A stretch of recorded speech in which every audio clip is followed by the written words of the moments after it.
자, 오늘은 11번부터 할 거예요. 부동산에 대한 경매 개시 절차에 관한 다음 중 설명 중 가장 옳은 거, 그러니까 하나 빼고 다 틀렸단 소리죠. 이런 거 너무 싫죠. 옳은 거. 왜 항상 옳은 거 찾으라면 이거 틀렸어 하다가 어딘가에서부터 갑자기 이게 맞네? 이러고선 이걸 이렇게 체크해. 아니에요. 이거 맞는 거 같아. 이거 맞나? 이렇게 해놓고서는 맞는 거 고르는 건가? 이거 틀렸네? 이러면 여기서 체크하는 이런 바보 같은 짓을 계속합니다. 나 진짜 미치겠어. 제가 성격이 좀 덜 떨어진 게 문제 같아요. 끝까지 이렇게 뭔가 정신줄을 붙잡고 있지 못하는 느낌이랄까? 그냥 마음을 비우고 나에게도 언젠가 때가 있겠거니 하다 보면 뭐 어떻게 되겠죠 뭐. 자, 먼저 유치원 교육에 직접 사용되는 교재 등 사립학교법 시행령 제12조에서 정한 재산이라고 하더라도 유치원 설립자가 유치원 설립 허가를 얻기 전에 담보권을 설정한 경우 담보권자의 담보권 실행이 금지되는 것은 아니나 감독청의 처분 허가를 필요로 한다. 이러한 감독청의 허가는 경매 개시 요건이 아니고 매수인의 소유권 취득 요건에 불과하므로 경매 신청 시에 그 처분 허가서를 제출하지 않았더라도 일단 경매 개시 결정을 하여야 한다. 라는데 이것도 되게 많이 나오는 얘기죠. 경매 개시 요건이냐 아니면은 소유권 취득 요건이냐. 자, 먼저 유치원 교육. 얘는 학교법으로 들어가요. 어린이집은 아니에요. 어린이집은 교지 등 이런 거 사립학교법 시행령에 안 들어가요. 어쨌든 직접 사용되는 사립학교법 시행령의 재산이라고 하더라도 설립자가 유치원 설립 허가를 얻기 전에 담보권을 설정을 했어요. 그러니까 유치원이 되기 전에 담보권을 설정을 한 거죠. 담보권자의 담보권 실행이 금지되는 것은 아니나 실행은 가능해요. 근데 감독청의 처분 허가를 필요로 한다. 실행을 하려면 담보권 설정할 때 안 했으니까 이건 실행할 때 처분 허가를 받아야 된단 말이죠. 처분 허가를 받아야 되는데 이게 경매 개시 요건이냐 아니면은 소유권 취득 요건이냐 이건데 이거는 경매 개시 요건이 아니고 소유권 취득 요건이다 라고 하는데 소유권 취득 요건이 아니고 경매 개시 요건입니다. 왜냐하면 유치원 재산 자체는 뭐 경매로 어쩌고저쩌고 해도 어쨌든 얘가 소유권 취득이 가능한 게 아니잖아요. 경매 애초에 시작할 때 막아야 될 거 아니야. 그쵸? 이것도 너무 헷갈려요. 시작할 때 막아야 돼. 그쵸? 시작할 때 막아야 돼. 기억해. 시작할 때 막아. 신탁법상 신탁 재산에 대하여는 수탁자 개인의 채권뿐만 아니라 위탁자의 채권자도 강제 집행을 할 수 없다. 다만 신탁 전의 원인으로 발생한 권리 또는 신탁 사무의 처리상 발생한 권리에 기한 경우는 강제 집행이 가능하고 신탁 전의 원인으로 발생한 권리라 함은 신탁 전에 이미 신탁 부동산의 저당권이 설정된 경우 등 신탁 재산 그 자체를 목적으로 하는 채권이 발생된 경우를 말하는 것이고 신탁 전에 위탁자에 관하여 생긴 모든 채권이 이에 포함되는 것은 아니다. 답은 일단 이건데요. 신탁이 너무 어려웠어요. 말도 너무 헷갈리지 않아요? 신탁, 수탁. 그리고 이거를 위탁자라고도 하죠. 어쨌든 신탁 재산이 있어요.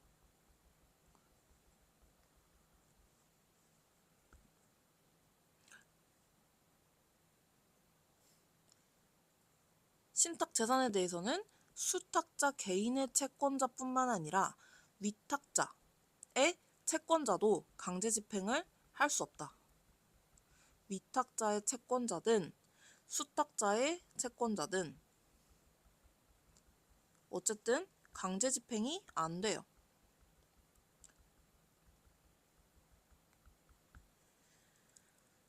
다만 신탁 전의 원인으로 발생한 권리 또는 신탁 사무에 처리한 발생한 권리, 이 전에 발생한 권리에 대해서는 신탁 전에 이미 신탁 부동산의 저당권이 설정된 경우, 신탁 재산이 되기 전에 저당권이 설정이 됐다거나, 그럼 저당권이 설정된 다음에 신탁이 된 거 아니야.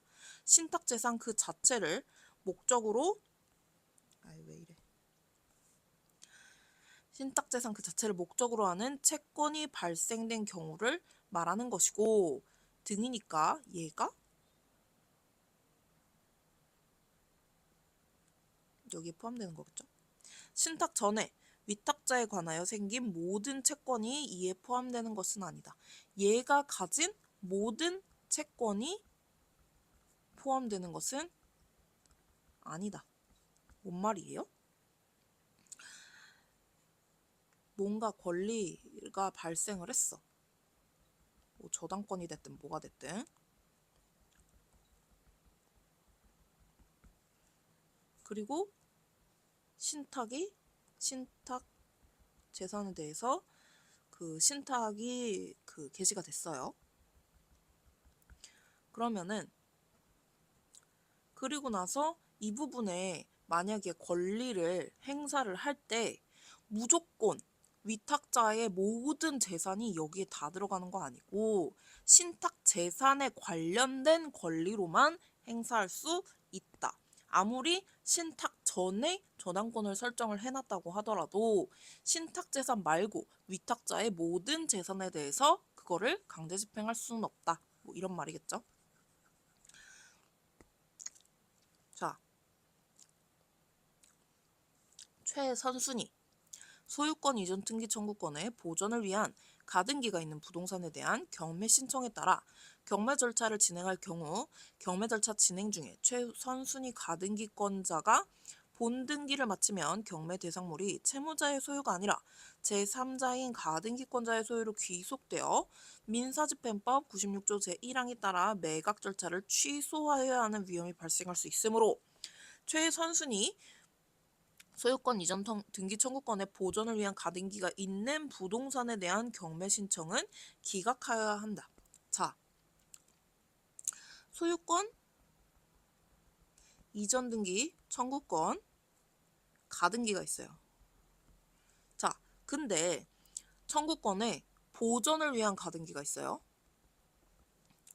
부동산은 경매 신청에 따라서 경매 절차를 진행할 경우 절차 중에 절차가 쭉 진행되고 있는데 이 가등기가 갑자기 본등기가 됐어. 그러면은 어떡해요? 본등기가 되면 경매 절차 진행 중에 본등기를 마치면 경매 대상물이 채무자의 소유가 아니고 가등기권자의 소유로 귀속돼 버린단 말이에요. 그래서 이거는 소유자가 바뀐다고요. 소유자가 바뀌면 어떡해? 당연히 채무자 재산이 아니니까 그 경매를 못 할 거 아니에요. 매각 절차를 그러면 취소해야 된단 말이에요. 위험이 발생할 수 있으므로 최선순위 소유권 이전 등기 청구권의 보전을 위한 가등기가 있는 부동산에 대한 경매 신청은 기각하여야 한다. 원래는 다 기각을 했대요. 근데 지금 바뀐 게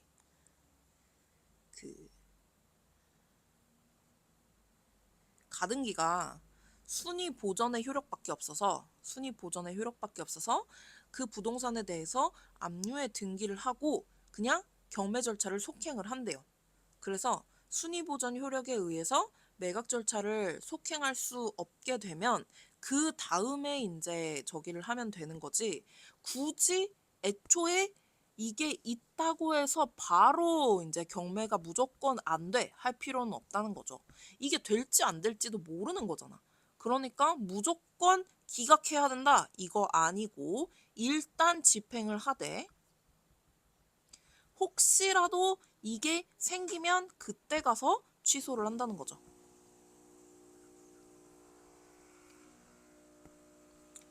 자, 국세 체납 절차와 민사 집행 절차는 별개의 절차로서 절차 상호 간의 관계를 조정하는 법률의 규정이 없으므로 한쪽의 절차가 다른 쪽의 절차에 간섭을 할 수 없는 반면 쌍방 절차에서 각 채권자는 서로 다른 절차에서 정한 방법으로 그 다른 절차에 참여할 수밖에 없고 다른 국세 체납 처분에 의한 공매 절차나 진행 중에 있는 경우에는 부동산에 대하여 강제 경매나 임의 경매 절차를 별도로 진행할 수 없다. 이것도 되게 많이 나오는데 절차의 간섭을 별개의 절차가 맞고 간섭을 할 수 없다. 그렇지만 서로 다른 절차에서 정한 방법으로 다른 절차에 참여할 수밖에 없는데 이런 경우에 강제 경매 법원은 국세 체납에서 이제 국세청에서 이제 경매를 실시하고 있는 경우에 법원도 별도를 진행할 수 있다가 맞는 말이에요. 이것도 그냥 외워야 돼. 되게 자주 나오는 통으로 되게 자주 나오는 선지더라고요. 이것도 답으로 몇 번 나왔어요. 자, 경매 개시 결정을 하는 경우 동시에 그 부동산의 압류를 명하여야 하는데 그런 한 압류는 채무자에게 결정이 송달될 때, 등기가 된 때 효력이 발생하고 경매 개시 결정의 송달에 위법이 있는 경우 경매 개시 결정의 등기가 기입되었다고 하더라도 압류의 효력이 발생하지 않는다. 이건 뭐가 틀렸을까요? 기입되면 자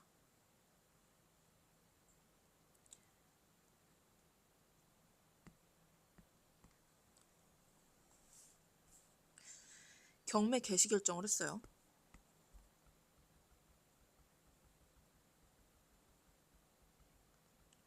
그러면은 동시에 압류가 되죠.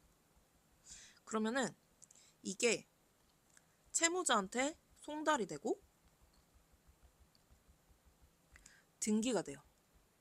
그리고 이 둘 중에 빨리 되는 거를 기점으로 그냥 시작이 되는 거예요.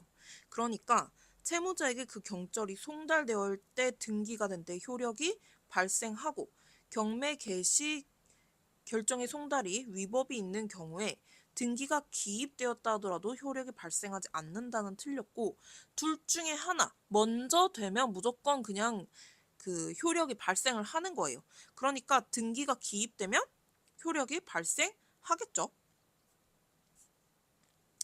와, 설명 진짜 그지 같다, 그쵸? 자, 새 매각과 재매각에 대한 설명 중 가장 옳지 않은 것은 수인이 공동 매수인이 되어 일부가 자기 몫에 해당하는 매각 대금을 냈다고 하더라도 나머지 사람의 대금을 내지 않으면 전부에 대해서 재매각을 실시하여야 한다. 이거 되게 뭔가 불합리하게 느껴져서 그 소위 말하는 강사님들이 말하는 리걸 마인드? 여기에 이거를 갖추지 않으면 리걸 마인드가 뭔지 모르겠어 솔직히. 그냥 순응하는 거 아닐까요? 판례에 대해서 순응하는 마인드, 리걸 마인드. 어쨌든 무언가에 대해서 경매를 해가지고 수인이 공동 매수인이 됐어요. 근데 여기서 뭐 1, 2, 3번이 공동 매수인이 됐는데 얘네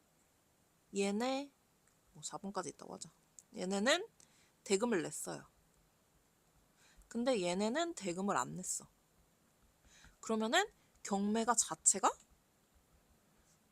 없어지고 얘네 다 이거 못 가져요. 다시 재매각을 해야 된대요.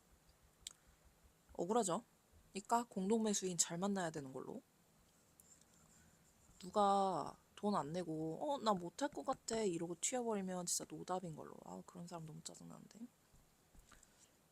자, 여러 개의 부동산을 동시에 매각하는 경우 일괄 매각하는 경우를 제외하고는 일부의 부동산에 대해서만 매수 가격의 신고가 없는 경우에는 그 부동산에 대해서만 새 매각을 실시하고 모든 부동산에 대해서 새 매각을 실시할 것은 아니다. 자, 부동산이 여러 개가 있어요. 부동산 이렇게 있는데 매각을 동시에 해. 동시에는 하는데 일괄은 아니에요. 일괄은 한꺼번에 하나의 그 절차로 진행을 하는 걸 얘기를 하죠. 동시에는 맞는데 일괄은 아니야. 그런 경우에는 매수 일부의 가격, 얘만 매수 가격 신고가 없어요. 얘는 신고 있어. 얘도 신고 있어. 그러면 이 그 부동산에 대해서만 얘만 세매각을 실시하고 얘네는 세매각 실시할 필요 없다는 얘기죠. 물론 일괄이 아닐 때 얘기예요. 동시인데 일괄이 아닐 때.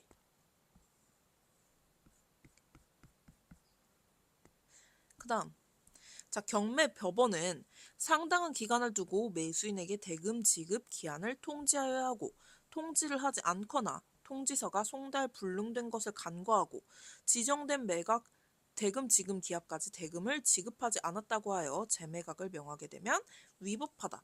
자, 경매 법원이 경매가 끝났어요. 그러면은 매수인한테 통지를 해야 돼. 뭐라고? 돈 내라고. 기한이 언제까지야.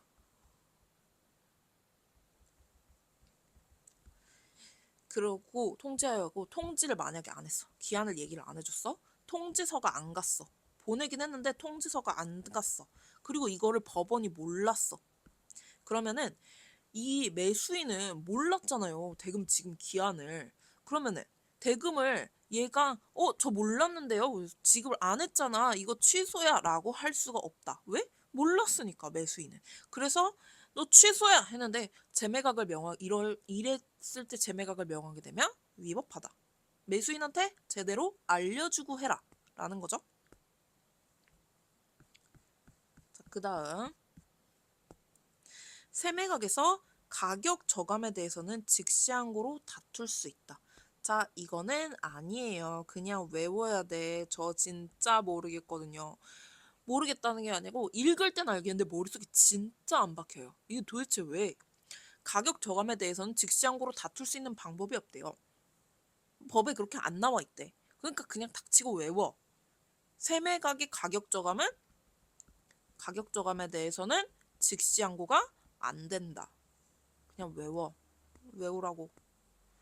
오늘은 이거 꼭 외워야 되는데 오늘 외워도 내일 까먹는데 뭐. 매수인은 재매각 명령이 난 이후에는 매각 허가 결정에 취소 신청을 할 수 없다. 자, 매수인이 있었는데 재매각 명령이 났어요. 그렇다는 건 뭐예요? 얘가 뭔가 잘못을 해가지고 지금 저기가 매입을 못하고 경락이 취소되고 재매각으로 됐다는 거 아니야. 그러면은 얘가 이거 취소해주세요 할 수 있어 없어요? 없어요. 애초에 권리를 한번 줬는데 못 가져갔잖아. 그러면은 취소해달라고 할 수도 없지. 그쵸? 그러니까 취소 신청을 할 수 없겠죠. 이것도 되게 많이 나오는 문제. 강제 집행의 대상에 관한 설명 중 옳지 않은 것은? 자, 미분리 천연과실. 미분리 천연과실이 뭐예요? 거기서 나오는데 얘랑 떼어낼 수 없다. 뭐 이런 얘기잖아요. 나무에서 열리는 사과? 뭐 이런 거. 토지의 구성 부분이므로 통상은 그 토지에 대한 압류의 효력이 미친다. 압류의 효력이 원래는 미분리 천연과실에도 미쳐요. 천연과실은 원물로부터 분리하는 때에 이를 수취한 권리자에게 속하고 토지에서 분리하기 전에 과실로서 1개월 이내에 수확할 수 있는 것은 유체동생 집행의 대상이 된다. 뭔 말이에요? 미분리 천연과실, 아직 분리되지 않은 천연과실. 사과나무, 토지의 구성 부분이라는 거죠, 사과가. 그래서 통상은 토지에 대한 압류의 효력이 사과한테도 미쳐요. 얘한테도 압류의 효력이. 다만 원물로부터 분리하는 때에 원물로부터 분리해 사과를 땄어. 사과를 땄으면 이때부터 수취할 권리자, 압류해서 수취할 권리자겠죠? 권리자에게 속하고 토지에서 분리하기 전에 과실로서 1개월 이내에 수확할 수 있는 것은 유체동산 집행의 대상이 된다. 뭔 말이에요? 이거를 수취할 권리자면은 원래 땅 주인인가? 어쨌든 한 달 지난 1개월 이내에 수확할 수 있는 것은 유체동산 집행의 대상이 된다. 한 달 내에 딸 수 있는 사과들은 유체동산의 집행이 대상이 된대요. 그러니까 지금 당장 달려있는 사과는 어쩔 수 없고 한 달 이내에 수확할 수 있는, 그러니까 지금 당장 달려있는 것은 그 수확을 해야 되고 그 원물로부터 분리하는 때에는 이를 수취할 권리자에게 속하고 토지에서 분리하기 전에 과실로서 한 1개월 이내에 수확할 수 있는 것은 유체동산의 집행의 대상이 된대요. 뭔 말이야? 사과나무랑 사과도 따로 이제 압류해서 이제 동산 집행, 유체동산 집행하겠다 이 말이죠. 땅에 붙어 있는 걸로 안 보겠다. 땅 가진 애한테 무조건 주는 게 아니다. 뭐 이런 거겠죠? 이것도 말이 어려워요. 뭔 말이야 진짜. 너무 헷갈려 맨날. 자, 집합 건물에서 구분 소유자의 대지 사용권, 규약으로서 달리 정하는 등 특별한 사정이 없는 한 전유 부분과 종속적 일체 불가분성이 인정되어 전유 부분에 대한 가압류 결정의 효력은 종물 또는 종된 권리인 대지 사용권에도 미치는 것이므로 건축자의 대지 소유권에 관하여 부동산 등기법에 따른 구분 건물의 대지권 등기가 마쳐지지 않았다 하더라도 전유 부분에 대한 경매 절차가 진행되어 그 경매 절차에서 전유 부분을 매수한 매수인은 대지 사용권을 취득한다. 저 이거 민법에도 나오고 부등법에도 엄청 나오잖아요. 대지 사용권, 대지권, 대지 사용권. 진짜 이거 이해하기 너무 힘들었어. 그냥 이해가 안 돼요, 그냥. 자, 아파트가 있어. 아파트가 있으면 어쨌든 우리가 이 아파트 단지 내에서 걸어 다녀야 된단 말이죠. 그러니까 이거를 이 땅을 쓸 수 있는 권리를 대지권이라고 하는 거예요. 대지 사용권. 이거를 등기를 하면 대지권이 되는 거고 아니면 대지 사용권이라고 한대요. 대지권 등기. 어쨌든 대지 사용권에도 미치는 것이므로 그러니까 내가 집을 하나 샀어.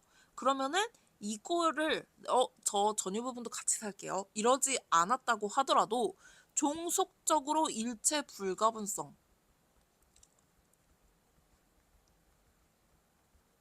인정이 돼서 전유 부분에 대해서 가압류 효력을 받으면은 대지 사용권에도 당연히 이 효력이 같이 미친다 이 말이죠. 그래서 건축자의 대지 소유권에 관하여 부동산 등기법에 따른 구분 건물의 대지권 등기가 맞춰지지 않았다고 하노라도 건축자 뭐 어쨌든 이걸 맨 처음에 토지 그 소유자라던가 뭐 건축하는 사람이라던가 이런 사람들이 있었을 거 아니에요. 건축자의 대지 소유권이 있는데 여기에 따라서 여기에 애초에 이 구분 건물에 이거에 뭐예요? 대지권이 등기가 되지 않았다고 하더라도 전유 부분, 내가 아파트 101호 낙찰받았어. 그 경매 절차에서 전유 부분을 매수한 매수인은 당연히 아파트 앞에 공터? 이거? 나도 걸어 다닐 수 있어. 대지 사용권을 취득한다. 이 말이죠. 아파트 낙찰 받았는데 여기 대지 사용권 없어요. 딱 거기서만 계시고 밖에 내려오지 마세요. 밖에 내려와서 걸어가시려면 저한테 돈 내세요. 이러면 말이 안 되잖아요. 그쵸? 간단하게 설명할까 간단하게 막 아파트에 어차피 그거 엘리베이터랑 주차장이랑 뭐 이런 거 다 포함되어 있어서 뭐 그 뭐라 그러죠? 평수에 전용 뭐 이런 거랑 그 차이 나는 건데요. 뭐 이런 거 태클 들어오면 난 할 말이 없어요.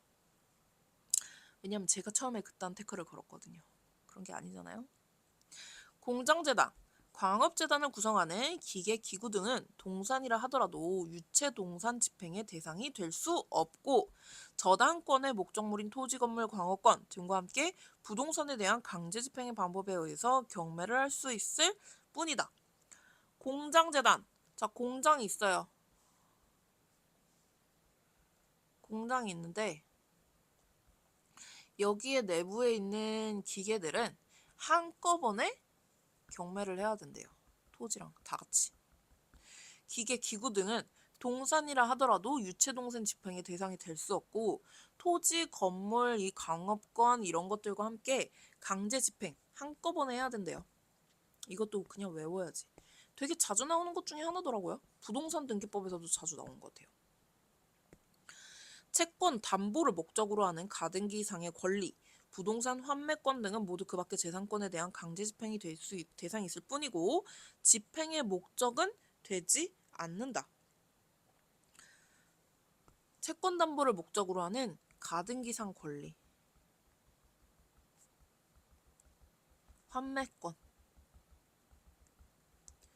이거는 그 밖의 재산권에 속한대요.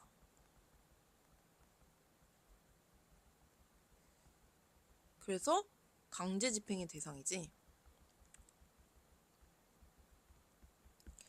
부동산 집행은 안 된대요.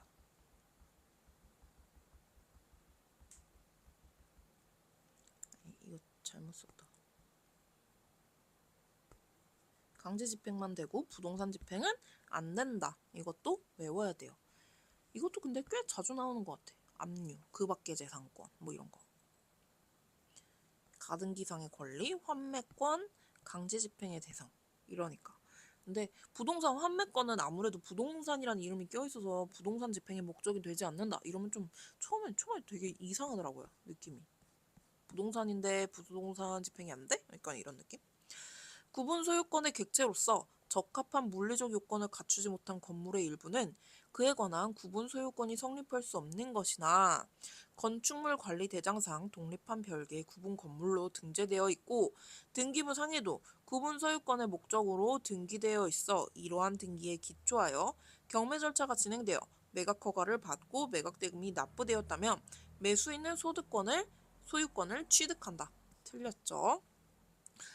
구분 소유권이라는 거는 어쨌든 간에 건물이 멀쩡하게 있어야 돼요. 만약에 그 적합한 물리적 요건을 갖추지 못했다. 그럼 얘가 독립성이 없다는 거잖아요. 건물의 일부, 여기에 뭐 딸려있는 뭐 아궁이 하나가 있다고 칩시다. 걔는 구분 소유권이 따로 성립을 할 수 없는데 건축물 관리 대장상, 대장에 얘가 따로 이렇게 독립한 별개의 구분 건물로 나와 있어요. 등기되어 이러한 등기에 기초하고 이거에 똑같이 등기부에도 얘가 독립한 건물로 올라가 있어. 그래서 이제 이러한 등기에 기초해서 그래서 얘를 경매 절차를 진행을 했어요. 매각 허가를 받고 매각 대금이 납부되고 그러니까 적법한 절차를 거쳤죠.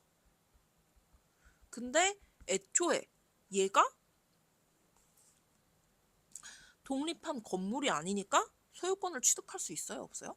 없어요. 그쵸? 그러면은 뭐 건물 대충 그거 있잖아요. 원래는 그 얘 부합된 종물인데 그게 뭐 그거 그 매각 대금에 그것까지 포함이 되지 않은 채로 그 가격이 설정이 돼가지고 부동산 등기가 아니고 이제 매각을 했어요. 그래도 그게 그 포함되지 않았더라도 내가 그거에 대해서 매각을 받으면 그거 내 거잖아. 그쵸? 근데 이 부분에 대해서만 독립된 건물로 되어 있다고 이거를 가지게 되면 말이 안 되는 거죠. 그럼 이 사람은 어떻게? 이거 가진 사람은 어떻게? 그리고 이거 가진 사람은 그럼 또 이거 어떻게 사용할 거야? 그쵸? 그러니까 얘를 구매했는데 얘가 딸려 있는 걸 몰랐어.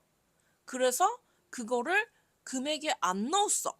그러면은 이거 소유권 취득한 사람은 이것까지 가질 수 있지만 이게 독립된 건물인 줄 알았어. 그리고 소유권을 취득했는데 알고 보니까 독립된 건물이 아니야? 그러면 이것만 소유권을 취득할 수는 없다. 작은 건 취득할 수 없다. 라는 거죠. 자, 그 다음 재산 명시 절차로 옳지 않은 것은 자, 재산 명시 절차는 다른 강제 집행 절차에 선행하거나 부수하는 절차가 아니라 그 자체가 독립적인 절차래요. 그러니까 재산 명시 신청이라는 게 어쨌든 간에 강제 집행하기 전에 무조건 해야 되는 거 혹은 강제 집행하면서 딸려오는 거 이런 게 아니고 그냥 독립적인 절차라는 거죠. 이것만 따로 떼서 해도 된다는 거예요. 그 절차를 개시하기 위해서 다른 강제 집행의 경우와 마찬가지로 집행력 있는 정보과 집행 개시 요건을 갖춰야 한다. 이 말은 뭐예요? 따로 할 수 있는 독립적인 절차니까 당연히 다른 강제 집행이랑 똑같이 집행력 있는 정본, 집행 개시 요건 이런 거 다 필요하다는 소리죠. 강제 집행 절차, 그냥 경매에 선행하는 절차예요. 그러면은 경매를 신청함과 동시에 선행 절차로 재산 명시를 할게요. 하거나 그 강제 집행하는데 부수돼서 재산 명시 같이 갈게요. 이렇게 하는 게 아니잖아요. 그러니까 따로 집행력 있는 정본, 집행 개시의 요건 이거 다 필요하다는 소리죠. 자, 가집행의 선고가부터 집행력을 가지는 집행권원을 제외하면 금전의 지급을 목적으로 하는 집행권원이기만 하면 재산명시 신청을 할 수 있으나 채무자 회생 및 파산에 관한 법률상의 개인회생 채권표, 회생 채권자표, 파산 채권표 등의 집행권원에 기초한 재산명시 신청은 허용되지 아니한다. 얘들도 뭐예요? 금전의 지급을 목적으로 하는 집행권원이란 말이야. 그러니까 얘네들도 포함이에요. 그래서 무조건 돼요, 얘네들도. 이거 근데 그냥 진짜 모르면 뭐 유추할 수가 없잖아. 유추가 불가능해요. 그냥 외워야 돼. 알아야 돼. 법하는 사람들 진짜 대단한 사람들이 그쵸? 나는 뭘 믿고 이걸 시작을 했을까?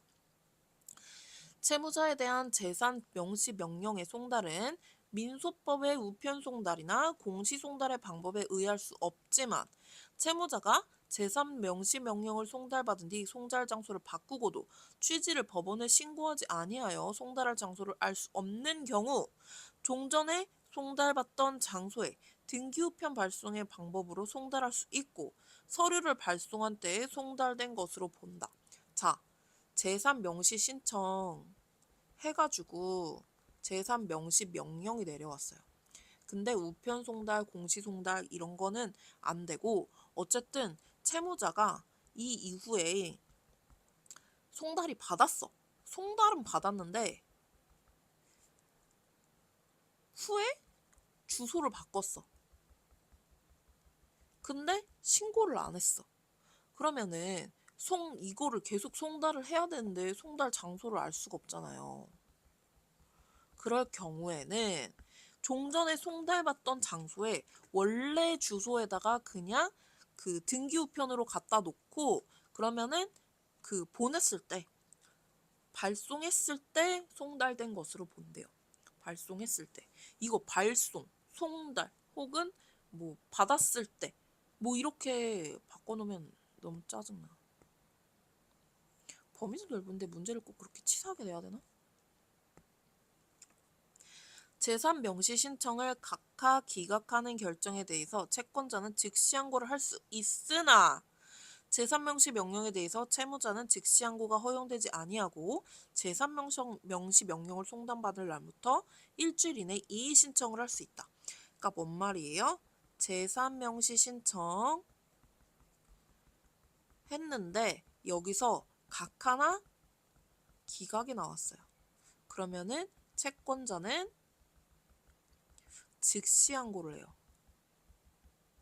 근데 명시 신청을 해서 명시 명령이 나왔어요.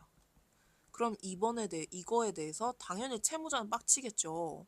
근데 채무자는 즉시 항고는 안 되고 뭐만 된다? 이의 신청만 된다. 언제부터?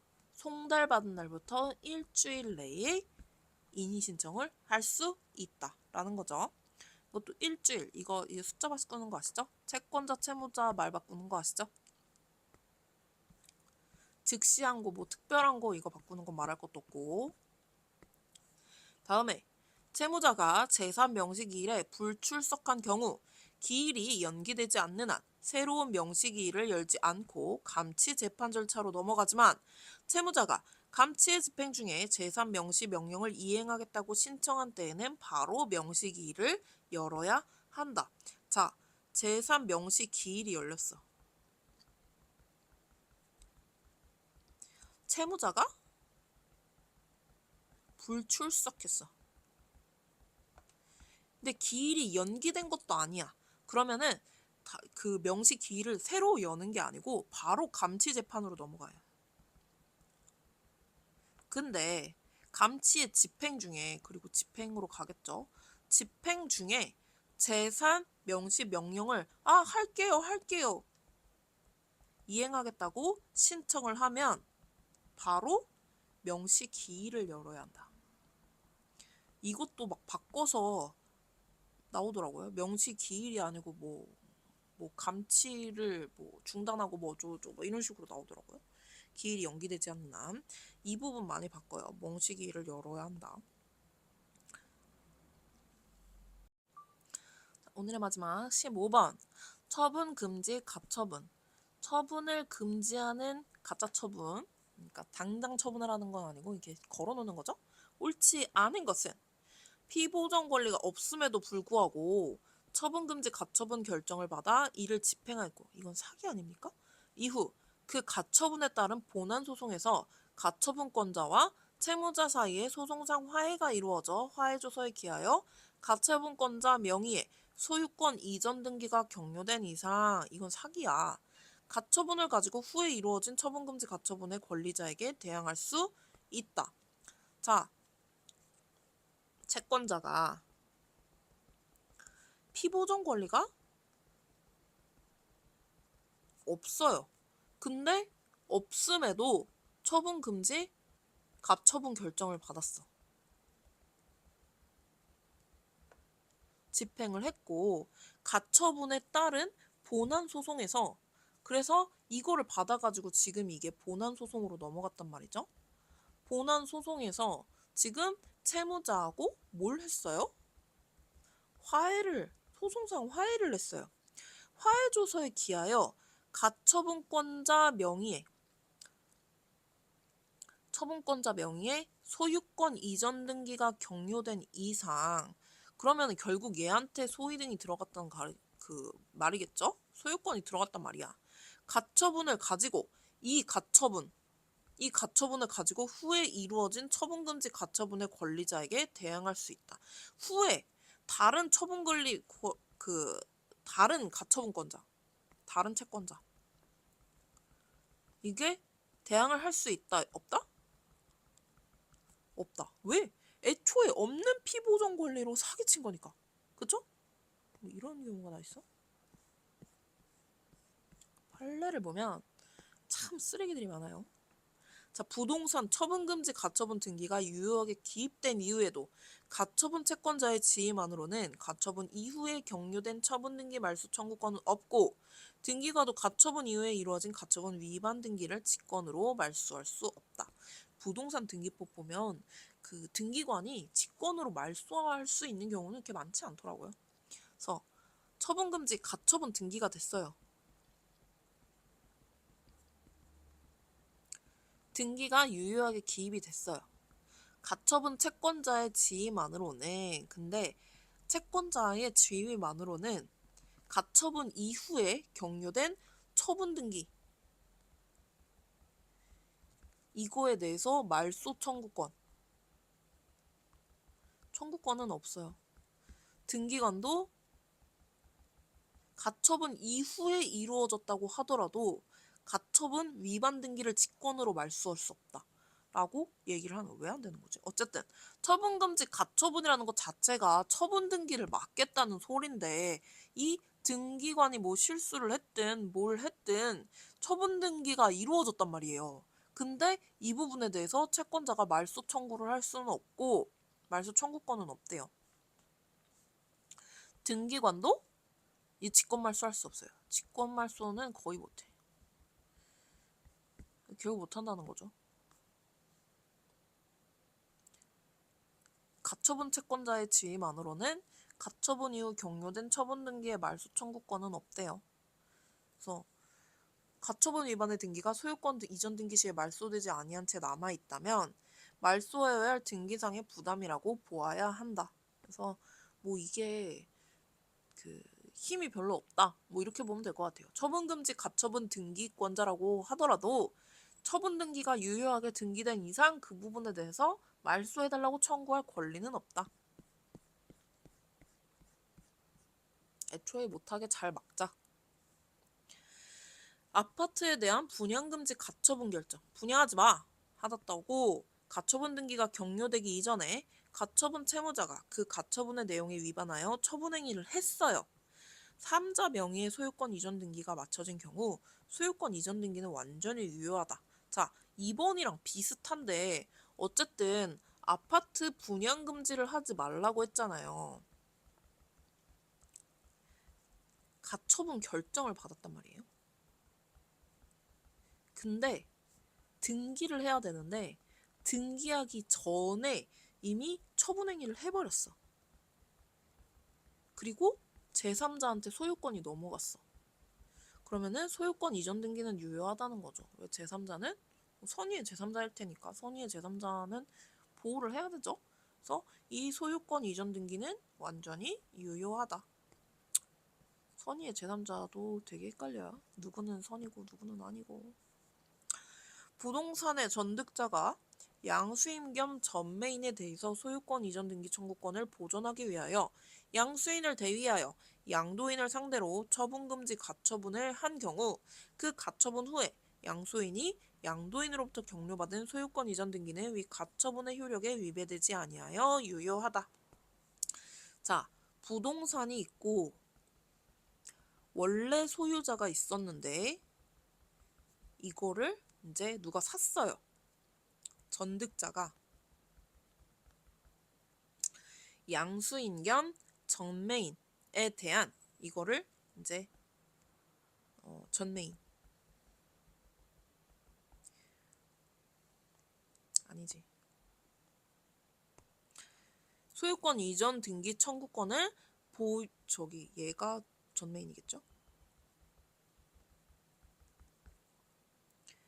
소유권 이전 등기 청구권을 보존하기 위해서 양수인이면 누구나 양수를 받았잖아. 그러면은 이게 이렇게 되는 거겠네요. 소유자가 있었고 얘가 양수를 했고 전매인 전득자 이렇게 되겠네요. 그래서 양수인 겸 전매인인 채무자에 대한 소유권 이전 등기 청구권을 보존하기 위해서 양수인을 대위해서 양도인, 얘가 양도인이겠죠? 이렇게 처분금지 가처분을 한 경우 그 가처분 후에 양수인이 양도인으로부터 경료받은 소유권 이전 등기는 가처분의 효력에 위배되지 아니하여 유효하다. 처분금지 가처분을 신청을 했는데 어쨌든 얘를 대위해서 한 거잖아요. 그러니까 양도인이 양수인한테 소유권 이전 등기하는 거는 처분금지, 이 가처분의 효력에 위배되지 않는다는 거. 그래서 유효하다는 거.